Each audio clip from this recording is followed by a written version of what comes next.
Have you ever caught yourself explaining, justifying, overthinking, just to keep someone satisfied?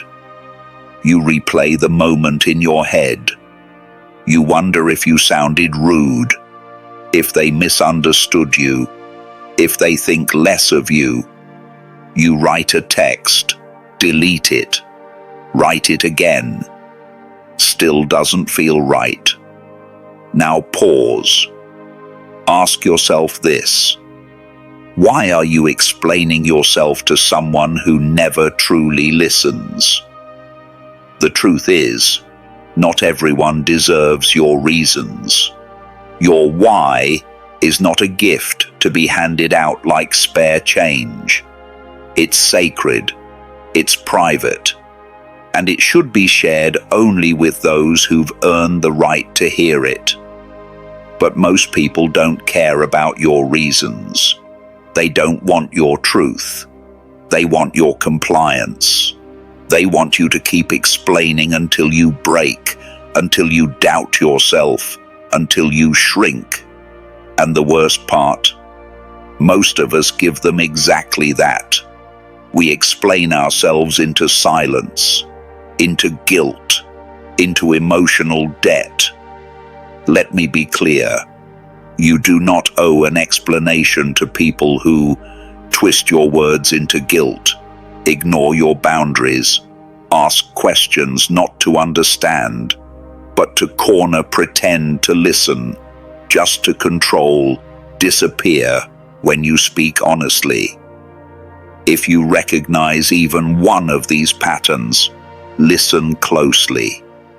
It's not your job to fix their perception of you. It's your job to protect your peace. Explaining yourself to the wrong person is like handing a sword to someone who's already cut you once. They don't want your truth. They want access. They want leverage. They want to reopen wounds and call it understanding.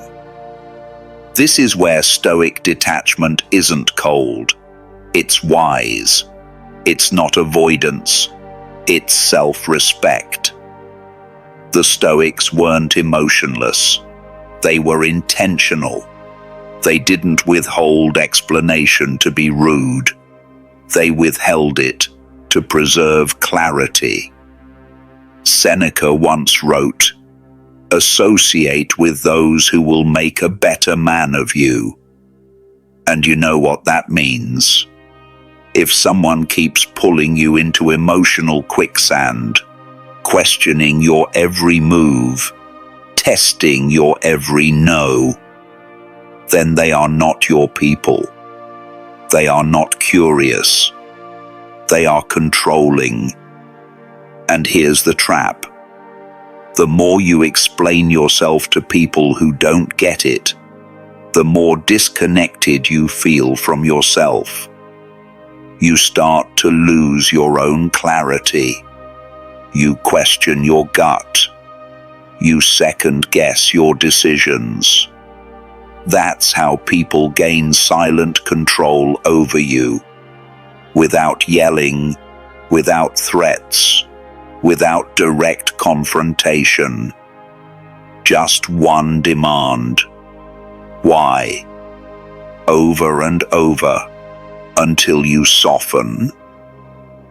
But here's what they don't expect. Silence.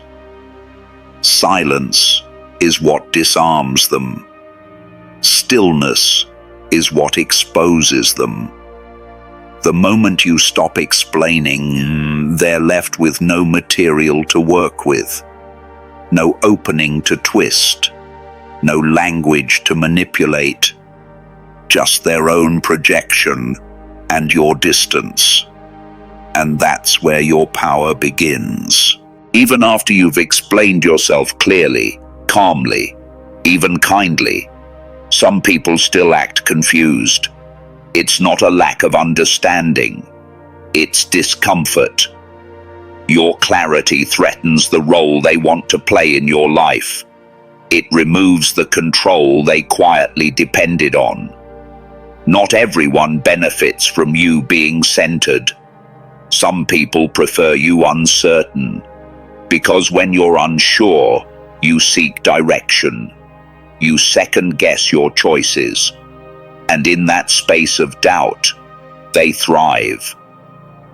The unsettling truth is this: many people ask for explanations not to connect, but to weaken you, not to understand, but to gather information they can later weaponize.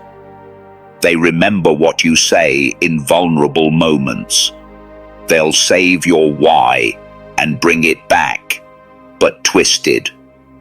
You'll find yourself defending things you never needed to justify, days, even weeks later. This is how emotional erosion happens, not in one dramatic event, but slowly. They don't yell, they don't argue, they simply keep asking why, over and over, until your self-trust wears thin. This is where Stoic detachment becomes crucial. It's not about shutting down, it's about protecting what's sacred. It's about choosing not to hand your peace to someone just because they keep knocking. The Stoics didn't teach detachment as coldness. They taught it as clarity, emotional responsibility. They knew that if you let everyone into your internal world, eventually, their voices drown out your own.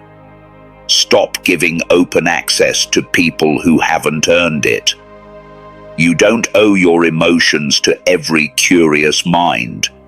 You don't have to clarify your peace to those who create your chaos.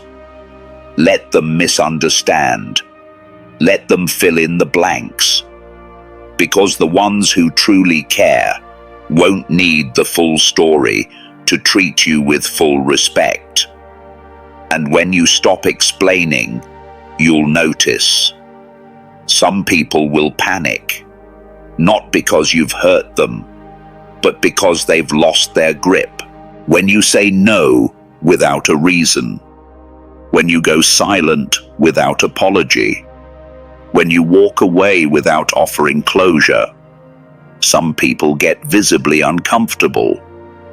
Their confusion isn't about you. It's about losing access to the version of you they could control. See, silence is not the absence of emotion. It's the presence of power. It disrupts the pattern they're used to. Because most people aren't reacting to your no. They're reacting to your refusal to explain it. Why? Because explanation gives them something to argue with. Silence gives them nothing. When you don't explain, they can't twist your words, guilt-trip your logic, or poke holes in your reasoning. They're left alone, with their own discomfort, and that's the part they fear the most. And here's what Stoic detachment teaches us. Discomfort is a mirror. It doesn't lie. When someone reacts strongly to your silence, it's not because you've done something wrong. It's because they've lost a form of control they quietly relied on. The Stoics believed that what truly disturbs a person isn't the event. It's the story they tell themselves about the event. So when you go quiet, the story in their head gets louder. They start wondering, why are you distant? Why won't you talk about it? Why are you acting different? But you're not acting different. You're just not explaining anymore.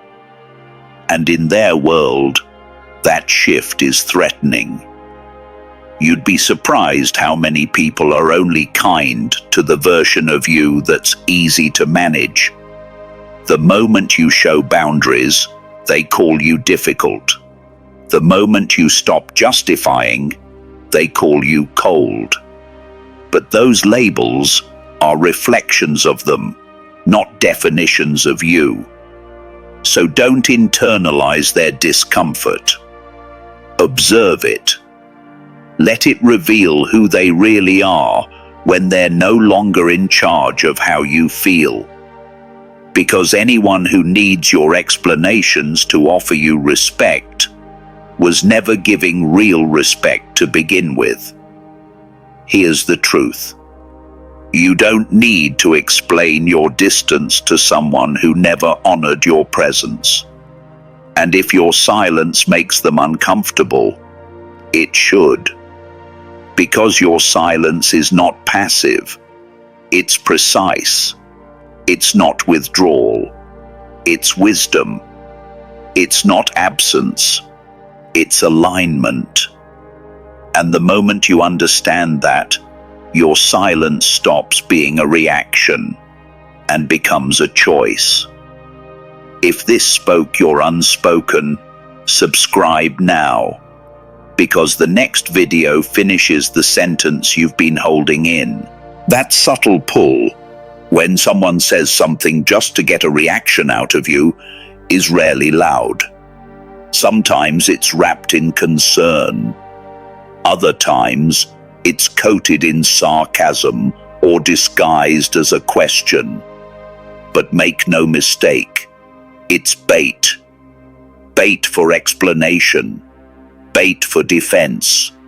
Bait for your peace. People who can't handle your boundaries will provoke you just enough to make you break them. They'll say things like, "So you're just going to ignore me now? I guess you think you're better than everyone else. Wow, you've really changed." These statements are not innocent. They're crafted to pull you out of your silence and into their control. Because once you start explaining, they win.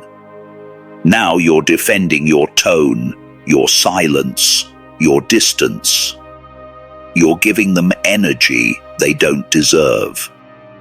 And here's what makes it worse. They won't always confront you directly. Sometimes they'll make those comments to others, just loud enough for you to hear. They plant emotional traps in the air, hoping you'll walk into one. But you don't have to. This is where Stoic awareness becomes your armor. The moment you recognize bait, you reclaim control. You understand that not every provocation requires your presence. Not every attack deserves your explanation. Not every manipulation deserves your voice. Epictetus once said, "If someone succeeds in provoking you, realize that your mind is complicit in the provocation." In other words, they can bait you, but you don't have to bite. So how do you resist? Step 1. Pause. Instead of reacting, observe. When someone pushes for a reaction, the silence you hold is the most unsettling reply you can give. It forces them to sit with their own behavior without the distraction of your defense. Step 2. Detach. Your clarity is not up for negotiation. When someone tries to drag you into emotional chaos, protect your center like it's sacred, because it is. And step 3. Redirect. Shift your attention away from the bait. Focus it back on your values, your goals, your peace. Because anyone who needs to provoke you to connect with you doesn't deserve to. Some people never really misunderstand you. They just pretend to. They act confused when you set a boundary. They say things like, "I didn't know you felt that way," or "Why didn't you just say something?" But deep down, you know they knew. They always knew. They just didn't want to be held accountable.